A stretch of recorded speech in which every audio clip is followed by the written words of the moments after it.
All right, well, welcome, Dr. Juliana. We are super, super excited for this today. Christy and I have been talking about it since we talked to you a few weeks ago. And truly, we both got off the call and I said, you are absolutely fascinating.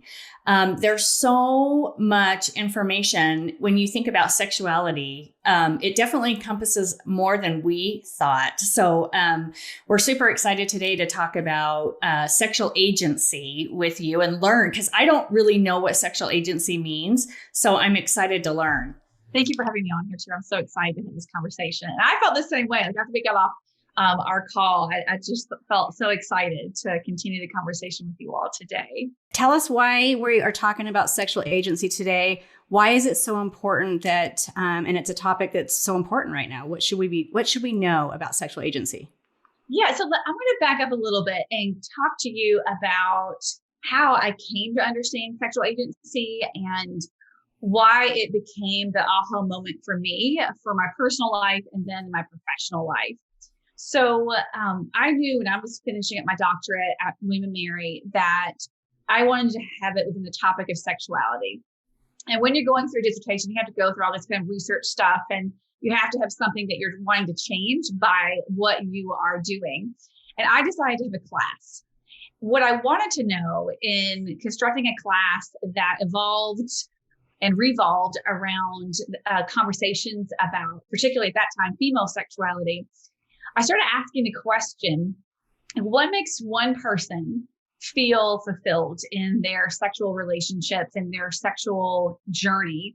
And somebody who may have actually very similar details do not feel the same way, that they have trauma or a shame, or they don't feel good about the decisions they've made or the experiences that they've had. And I had all these theories. I thought it may be upbringing or lack of education or who you were surrounded by or personality or anything spiritual. And sometimes those things definitely came to bear. But every time I'd get close to something, another story would come up that would be like, nope, that debunks that idea. Until I noticed a theme of people, and again, I was just working with women at the time, saying that their sexuality just happened to them, that things just happened to them. And sometimes that was in the context of trauma and sexual violence, but most often that comment was made talking about just everyday parts of their sexual life. And when I started diving into that, like, how does sexuality just happen to us? I started realizing that there was a theme of not making decisions.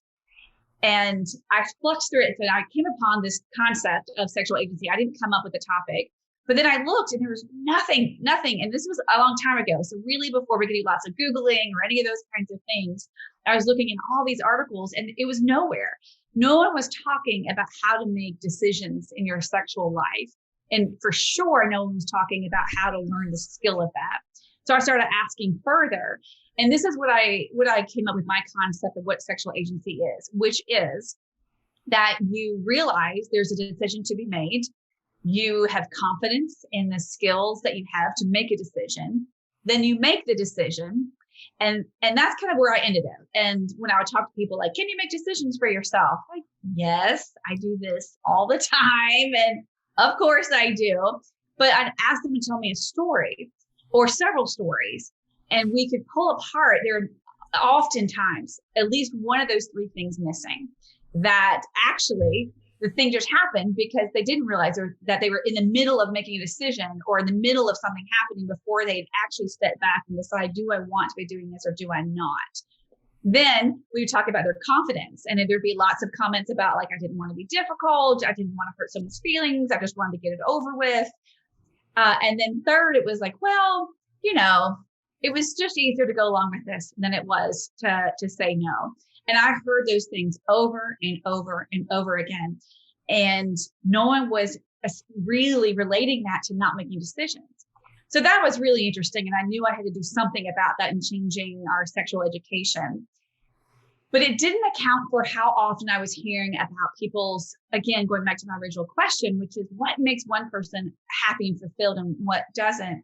And it was the fourth step in sexual agency, which is living with the consequences of your decisions. and particularly the unintended ones. And when you're dealing with sexuality, it is so different and so unpredictable. Oftentimes our sexuality is in relation to someone else, and humans are unpredictable. So it was really often we would make plans. We would think we're doing all these things, and then something would go awry, and we'd have trauma and places of shame or guilt or healing in it. And I was like, okay, now I've got it. Now I know what sexual agency is. But then I realized there was a fifth part of it. So there's 5 parts of sexual agency. And that's, what do you do when life goes awry? What do you do when something happens that you didn't foresee or expect? You thought of 1 through 5, but you didn't think of the 6th thing that could have happened. And that was where, like when we talk about resiliency happens in that moment of how do you interpret when something doesn't go how you expect it to, or someone doesn't react how you expect it to. Or do you go back to any of those other steps, which is, now I don't trust myself. I don't have good judgment. I can't pick good men. I don't make good friends. I don't make good decisions. I don't trust that I can do that anymore. Or is it that I'm just afraid to make decisions? Like, it's just not worth it. I'm not going to do it anymore. I'm just going to be passive in what my life is. So all of that together, when you have that one skill set, and it translates to all areas of your life, but in particularly when you're looking at it in your sexual life, it changes everything, because you start having control in something that at first you just thought was a natural part of life, that was a part of a relationship that is just supposed to work, and that we're not really supposed to have an active place in our life, especially as women. So for me, that's what sexual agency is. And that is the alpha and omega of sex education and understanding who you are as a sexual being. I think it's amazing because, I'm 50, and I don't think I've ever had this conversation. And all those questions that you just asked and outlined the 5 pieces of that. And so, why were we not talking about it? Why am I hearing this at 50? And how could this have changed my life at 30 or even 20? Mm-hmm. And how much how often are you running into this? Yeah, all the time. And I felt it too in my life. Like when I first discovered it, I was like, wow, I wish somebody had said this to me. I wish I had been taught this for so many reasons, which is why it's one of my passions, is that I want to tell people all the time about this and then teach them how to incorporate this into their life. Why is it not a part of our education? I think in some ways because not everyone, a lot of people, and those who are in decision-making power about what our sex education is in a formal way, just kind of want it to go away. Let's just not deal with sex and sexuality, and then let's get really afraid about it, and let's be very negative and fear-based, instead of realizing that actually, if you have agency and you're teaching it, actually people make so much better decisions in their life. They're so much more satisfied and fulfilled.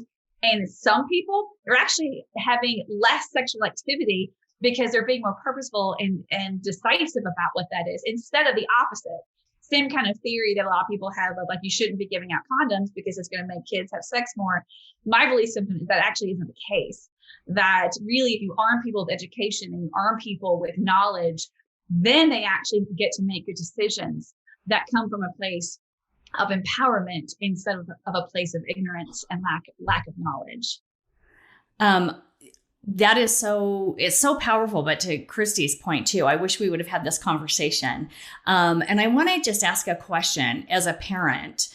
I wish I would have asked questions sooner, but raising our sons and our daughters, I felt like I was very open. I would say I was somewhat open about sexuality, and I wanted my children to view sex as a really positive, wonderful thing. But at the same time, to your point of there are consequences, and are you prepared for the consequences? But what can we do? When do we start talking to our children about sexuality, and what can we do to make that a healthy dialogue with our children? Mm-hmm. That's such a great question too. There's many areas and angles to come at with that. The first thing that I tell parents is that you start when you're really young. In fact, like I have two kids at different ages, and I started talking to both of them, and they're both one boy and one girl. when they were just starting to talk, I was saying I was saying the words, I was using the right terminology, and I was doing it for me so that I could feel comfortable in saying these things out loud. Then as they got older, I wasn't as awkward in saying it. I had, even though I do this, it's all different when it's your own kids. So I speak to this not just as an educator, but as a parent too, that even though I'm so comfortable, I could talk to a crowd of thousands about this, but sit down with my child and I'm flubbing all against myself and all my rules that I want to give the people. I'm like, don't do it. And I'm like talking in fear-based instead of like, no, really. This is the hard part, because when we are teaching things to our kids, we can't help but bump up against ourselves. And it's a mirror and reflection of where we are and where our healing still is. So as practice makes perfect, it's also not looking for perfection. It's showing your kids you're a safe person to talk to. And I think if you show some discomfort or awkwardness, then in a lot of ways, that is a more endearing thing to your kids, because then you're not coming at them like an expert. You're coming at them like a human.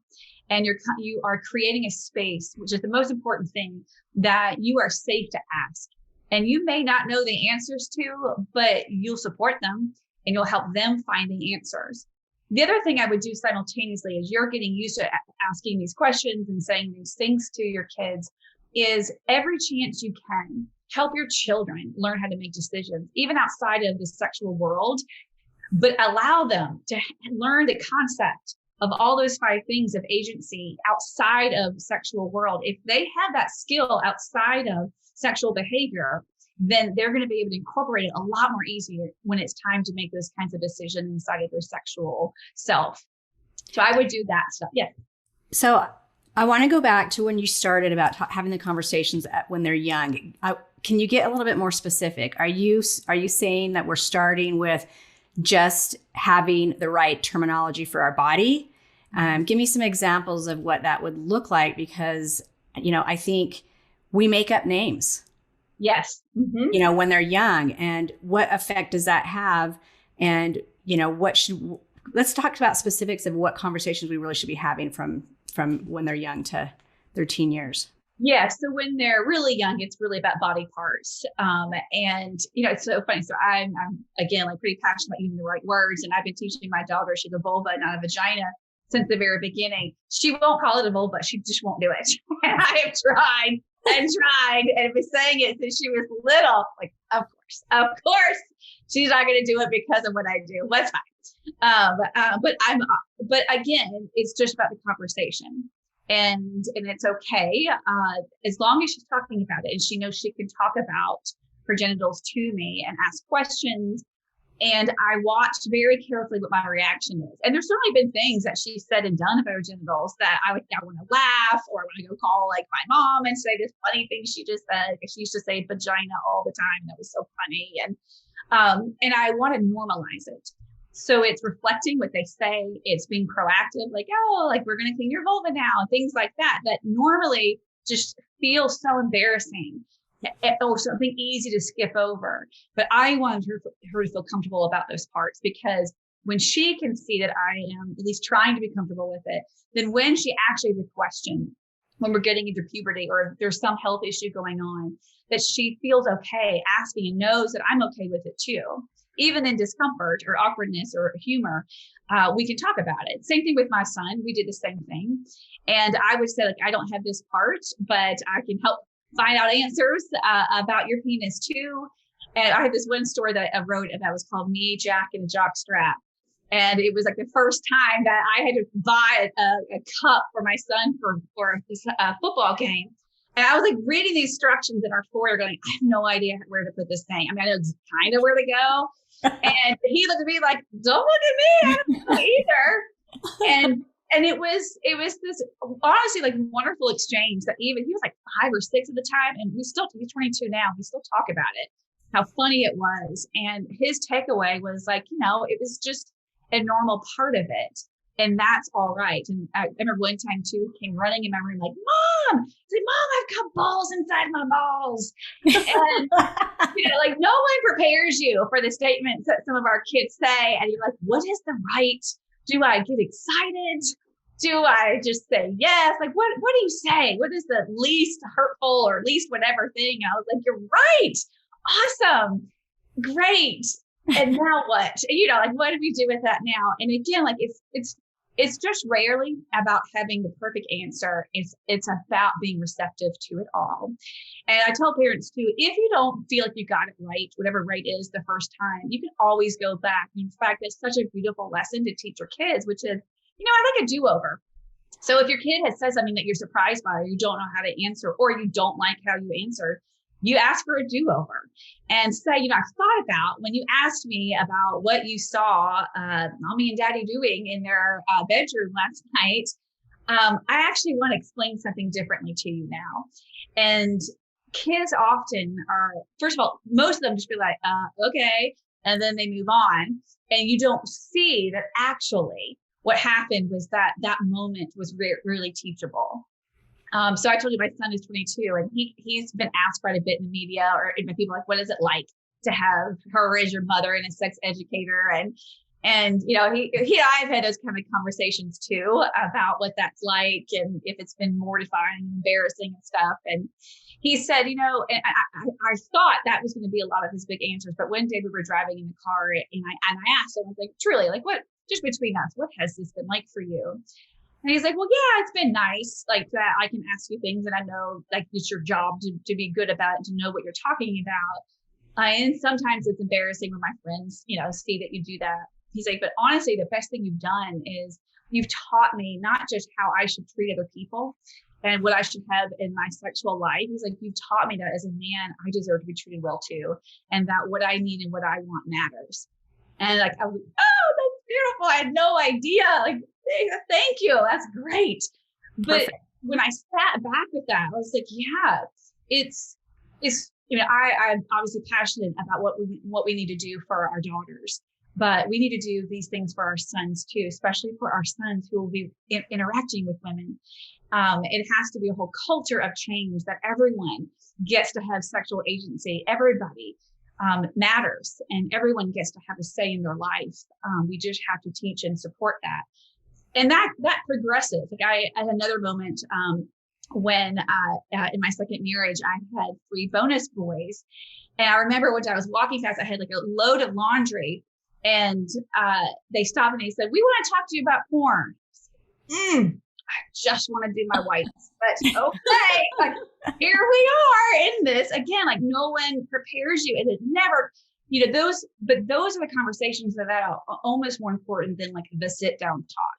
Right. Is the time when your kids say, I have a question and you're like, I'm putting it down and I'm going to just try my best with that. And again, here I am as an expert. And I was like, what is going to be asked? Like, what is it? And for our house, we had some rules and some values that we didn't at that time want our boys looking at porn. And they had a list of, is this okay? Is this okay? Is this against the rules? Is this against the rules?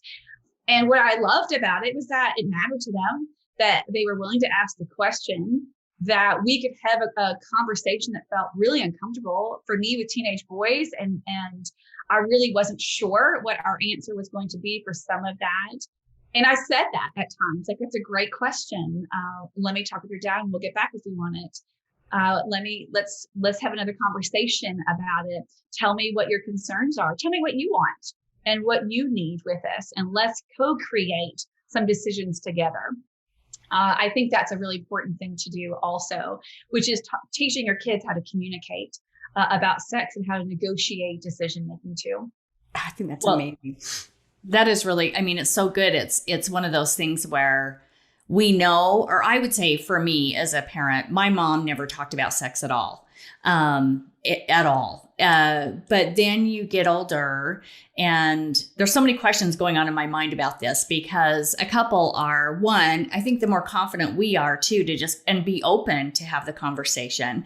At the same time, we're dealing with, I would love your suggestion on how do we deal with as our kids become teens and we're dealing with the conversation of masturbation, and how do you react as a parent that you don't shame a child, because I know that happens a lot. And then especially for women, I feel like if you don't even know your own body and then all of a sudden you're now sharing it with a partner, it can be very complex.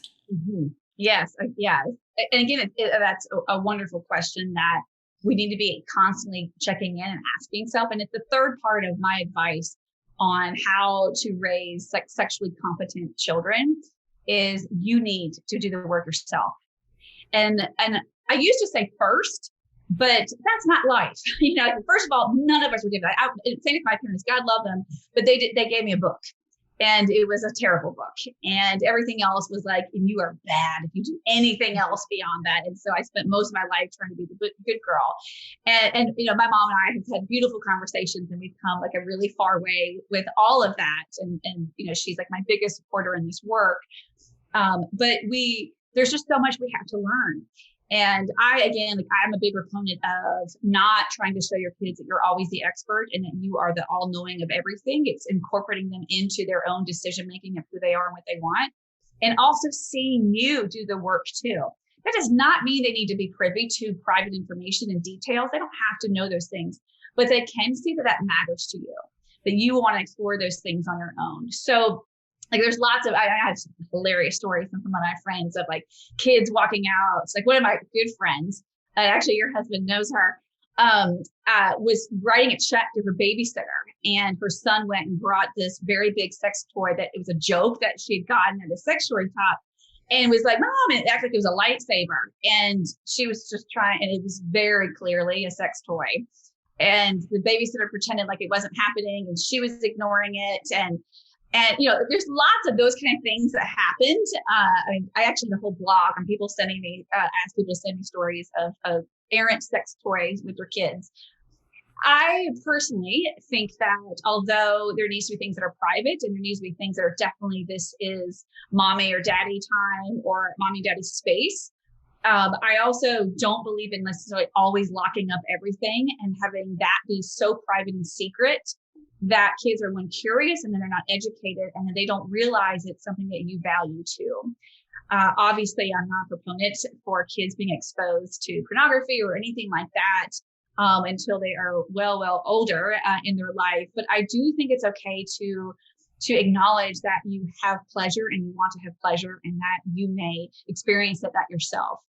So and then they want to do that. It can be difficult if you walk in on your kid masturbating and not to know what to do. And that's, again, that's often the time that I was like, you can always ask for do-overs if you really don't know what to say or what you want with that. And there were sometimes too that in my family, I almost was like, we need to be a little more private with our conversations about when we're, all this kind of stuff is happening. I had all these boys everywhere. And that was okay too. Like, I think you can find your own family's balance as to what is private, what is public, what is acceptable and not. And I think a great way of that is giving the conversation to people and to whatever your genders your kids are of your body can bring pleasure and you can give your body pleasure as well. And we support that in our family. And then it kind of goes to what your values are. You can say things about where it's okay, when it's okay, when what if you want to have privacy. There's a common term or sentence is, but we do that in the privacy of your room. That's something that we don't do now. I know that feels wonderful, but we're going to keep that in a private place. That I think is a very acceptable thing to give to kids, that it doesn't embarrass them or shame them, but it gives them proper boundaries as to when and where to do it. Yeah, that makes a lot of sense. So we've talked a lot about children, teens, parenting, and navigating all of the ins and outs of that. And I'm curious, or at least want to speak to women like myself that I feel like I think I know my sexuality and my level of confidence with it. But what don't I know, and how do we? What's the message today saying this is why it's so important. And this is how and why it's life-changing for you, whether you're 30, 40, 50, 60, 70. I don't remember how old your mom is, but you've talked about how amazing that transformation has been. And so I'm just would love to kind of talk about why is this such an important message for us today? Yeah. And I love the way that you phrase that of, I don't know what I don't know in it. And that to me is such an important part of our sexuality, which is to remain curious. That is such a beautiful place. It invites self-reflection and self-growth.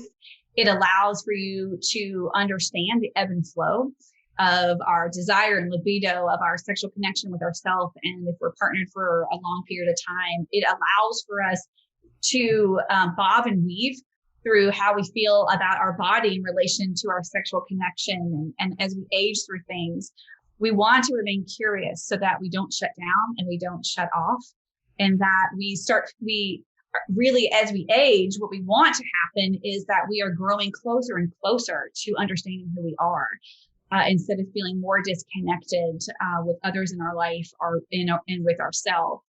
And I believe that our sexuality is the essence of who we are. I believe that it is the truest expression of us. We've just been taught that it's about who you're attracted to and what you do with your body parts. That's part of it, but it's not everything.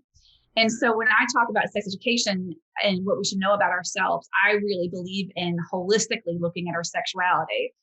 And I often sit back and like, if we were just taught this, if we were just told this, even at a young age in our one class, if in seventh grade, it wasn't about your uterus and testes, and it was about listen, there's pleasure in life. You're going to have desires, this thing called libido, that is about the spark that you have in your soul. Sometimes that's going to be because you really want to kiss somebody or, do something sexual with somebody. Sometimes it's going to be because you just love your work or you love that sunny day and you have to remain connected to it.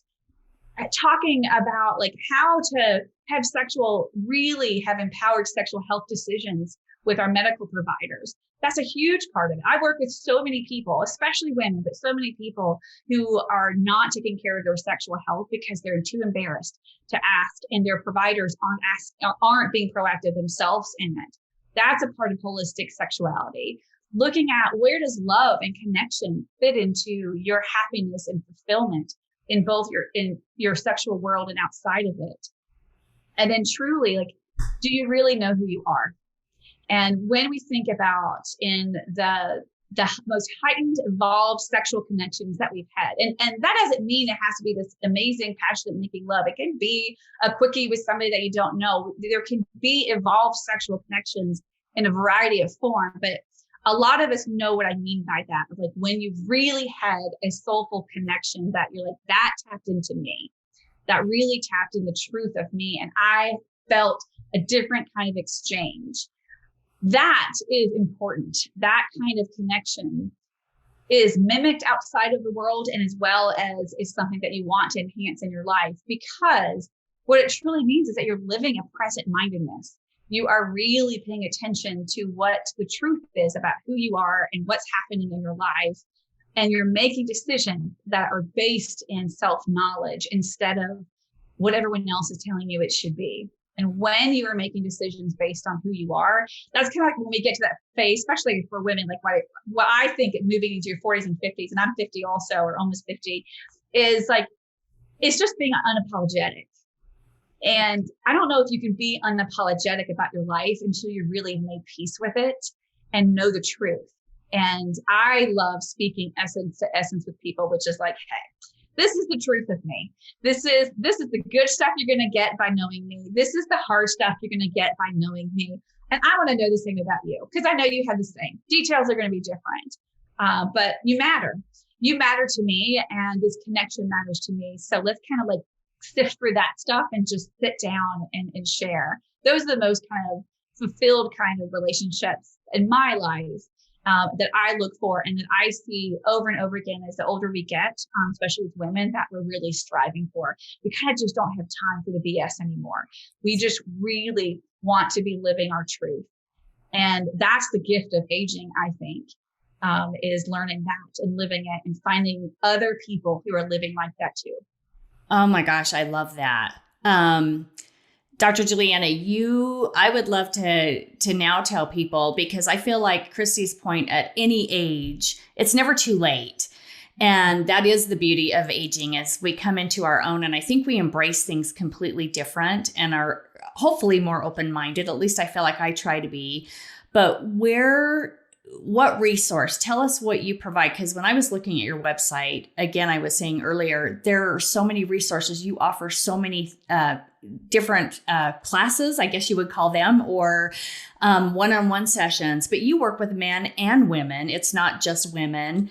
Can you tell us a little bit more, and where can people go to find more information? Or if they have a journey they're also looking for, they want to expand their journey, tell us a little bit more where they can find that. Great. Yeah. So I transitioned my academic classes to private courses. And my favorite one, which was what started at Women Marry, is called Revealed. And it is basically a 10-week process, or like a weekend retreat that I take people through, that looks at your sexual journey in a macro way and then in a micro way. And it's just one of the most beautiful experiences that I always feel honored to get to witness people walking through it, and have always, and I do mean always, have people say it changed their life. It's transformative. And it's the rare time that you get to spend towards looking at yourself and looking at your sexual journey in a very advanced way, especially around other people who are doing the same thing. It just takes bravery to do it. And our lives are so busy, we don't often prioritize our sexual exploration and our self-reflection on it. So I work with people one-on-one. I work with couples. I do these courses, and my website is a great way to learn some about me. And then Instagram and Facebook are the other ways that I will also be interacting. And your website is Dr. Juliana, right? Yes, it's DR and then a dash, Juliana. Somebody in Poland grabbed drjuliana.com before me, and I keep waiting for her to stop. I feel like she's got a thriving, dental practice or something there in Poland, but I'm waiting for it. Waiting to get the Oh my gosh. Well, this has been a really powerful topic, and we're going to dive into another topic, but I read in your bio that you are like the best girlfriend with a PhD.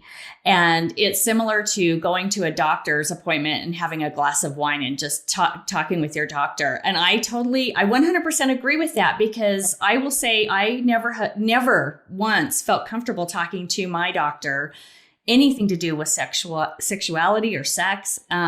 This has just been an incredible topic. Christy, is there anything you want to add? I just want to sum up with thank you for being here. I'm excited to hear how our audience receives this and how much resonates. I just think you hit on such a powerful topic, and I've learned a lot, and I look forward to one of your workshops. I think Deanna and I are both going to sign up for one of them. So thank you. Oh, great. Well, thank you so much. And thank you for creating a podcast that examines all parts of a woman. It's so important. And I know that your audience is going to be very loyal to you all. Thank you so much for having me on.